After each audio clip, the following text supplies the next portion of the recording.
త్వానికి నిదర్శనం. ఇది ఒక ముఖ్యమైన ప్రశ్నను లేవనెత్తుతుంది. దీన్ని మనం కొంచెం లోతుగా ఆలోచిస్తే ఆ ఈ మొత్తం విశ్లేషణను ఒక పెద్ద క్యాన్వాస్ మీద చూస్తే అప్పట్లో బ్రిటిష్ వారికి వ్యతిరేకంగా పోరాడిన భారతీయ నాయకులు ఎవరికి వారు తమ ప్రాంతాలకే పరిమితమై విడివిడిగా పోరాడారు కదా. అవును. ఒకవేళ నానాసాహెబ్, తాంత్యాతోపే ఇంకా ఇతర ప్రాంతీయ రాజులు లక్ష్మీబాయిలాగా ఆలోచించి ఉంటే, అంటే ఆ గ్వాలియర్ వ్యూహం లాంటి ఒక సమన్వయ కూటమిని ఒక ఏడాది ముందే ప్రారంభించి ఉంటే అంటారా? అవును, బ్రిటిష్ బలగాలు పూర్తిస్థాయిలో కోల్పోకముందే ఈ భారతీయ పాలకులంతా ఏకమై ఒకే సమయంలో తిరుగుబాటు చేసి ఉంటే పరిస్థితి ఎలా ఉండేది? వావ్! నిజంగా ఇది ఆలోచించాల్సిన విషయమే.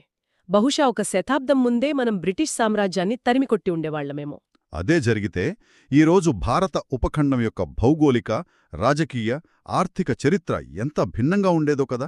ఖచ్చితంగా.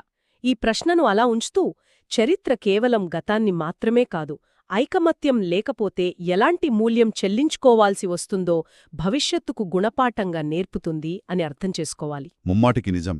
ఈ లోతైన విశ్లేషణ ద్వారా చరిత్రలోని ఒక గొప్ప పోరాటం, దాని వెనుక ఉన్న వ్యూహాలు స్పష్టమయ్యాయని ఆశిద్దాం. ముఖచిత్రాల వెనుక ఉన్న అసలు వాస్తవాలను వెలికితీసే